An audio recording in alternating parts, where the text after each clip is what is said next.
U svečanoj sali muzičke škole Petar Stojanović izveden je muzičko-scenski program Carske dveri. Publika je uživala u spoju muzike i scenskog izraza, a izvođači su pokazali koliko ovakvi programi mogu ostaviti snažan utisak i preneti posebnu poruku.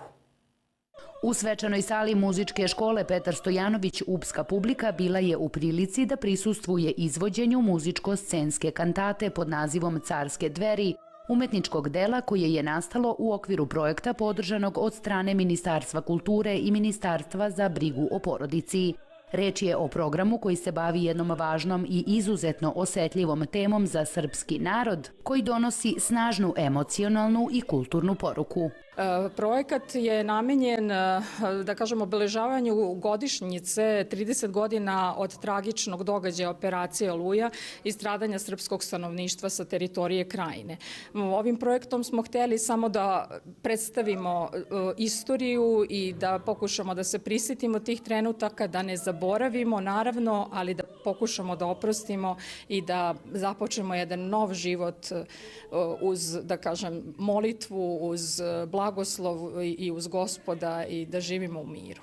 Eto, ali prosto nekad istorija je jako važna da se podsjetimo nekih trenutaka da se to više nikada ne bi ponovilo. A ovo smo počeli evo sad skoro da radimo, znači prvo smo predstavili u Novom Sadu, u Kulturnom centru Novog Sada, ovo je sada druga predpremijera, to su bile dve predpremijere, a glavna premijera će se održati u atrijumu Narodnog muzeja u Beogradu, to će biti u velikom sastavu sa orkestrom, horom, solistima iz Narodnog pozorišta, glumcima na sceni, prosto jedan veliki ansambl će biti, tako da će to biti prava premijera.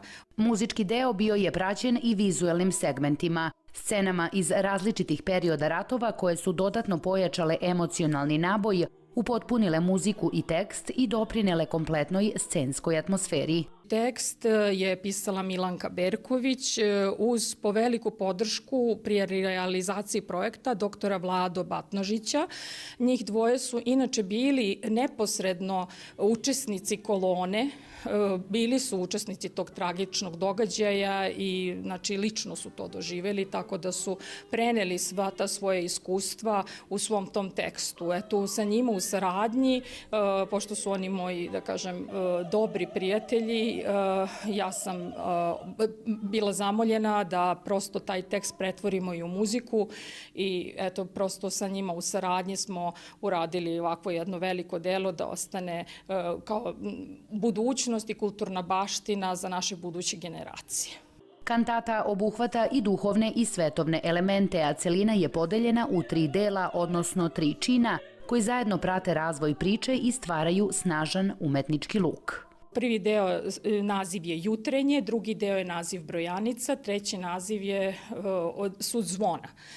U prvom delu se znači uvodi ta cela priča u stradanje i u kolonu, u da kažem tu tragičnu operaciju u Oluju koja je zadesila naš narod sa verom u Boga i sa molitvom da se narod spase na tom nekom duhovnom smislu i da vodi sve te duše ka spasenju. Sam naziv dela Carske dveri, scenska kantata Carske dveri, su vrata ka putu raja svih tih stradalih žrtava koje smo želi u ovom delu da otprilike da napravimo pomen tim žrtvama koje su otišle u raj i ušle kroz te carske dveri spasenja njihovih duša i pomen njihovih duša. U drugom delu pod nazivom Brojanica prikazuje se period Drugog svetskog rata kroz snažne i potresne motive koji ostavljaju stradanje, veru i istrajnost naroda u tom vremenu. Jedan pritkaz takođe istinite priče koju je opisao dr. Vlado Batnožić i Milanka Berković iz Drugog svetskog rata, da je jedna žena, Marija, vođena u koloni na streljanje sa 2 dece, male dece. Jedno dete je držala u naručju, bilo je jako malo, tek rođeno, a drugo možda imalo 5 godina pored nje. To drugo dete koje je bilo starije, nekom pukom slučajnošću je neka žena koja je prolazila muslimanske vere uspela da otme iz te kolone i da je sačuva to dete. Žena je ostala sa jednim detetom u naručju, streljali su je i dete i nju.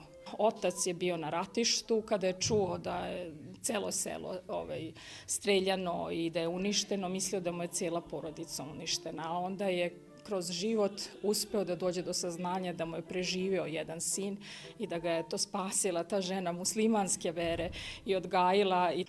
I na kraju imamo Zvona gde se pisuje taj krajiški, da kažem, to krajiško stradanje, baš specifično operacija Oluja. Sa Tanjom Andrić scenu je delila i Teuta Aslani-Đurđević, upskoj publici dobro poznata kao profesor solo pevanja u muzičkoj školi Petar Stojanović, čim je izvođačkim umećem program dodatno dobio na snazi i emotivnoj dubini. To je moja koleginica Teuta Aslani-Đurđević, mi smo dugogodišnje prijateljice, često ovde i dolazimo, ja dovodim i svoje decu i đake iz muzičke škole Mokranjac na takmičenje koje organizuje vaša škola Petar Stojanović-Ćup, sve u saradnji sa Teutom. Teuta je sjajan umetnik i muzičar i često nastupamo, ja sam bila i gost na njenim koncertima, ona radi isto jedan veliki projekat povodom obeležavanja dana raka dojke koje žene obeležavaju svake godine i prosto i mi smo učesnici tog jednog humanitarnog koncerta, tako da se zajedno družimo, zajedno nastupamo, već smo jedan uigran tim. Tu nam je koleginica Dobrila Miljković, takođe pijanistkinja neizostavna koja je uvek sa nama, uvek u tom timu, tako da onaj tim, što kažu, koji pobeđuje, ne treba menjati. Tako da smo zajedno tu uigrani i eto, velika mi je bila čast i zadovoljstvo da smo to uspeli lepo da organizujemo. Organizatori su istakli da su na veliku premijeru pozvani članovi svih udruženja koja okupljaju one koji su preživeli i nosili teret tragičnih ratnih događaja i sudbina. Upravo njima, njihovoj snazi, sećanju i tihoj hrabrosti, ova kantata je i posvećena kao znak poštovanja, zahvalnosti i trajnog podsjećanja.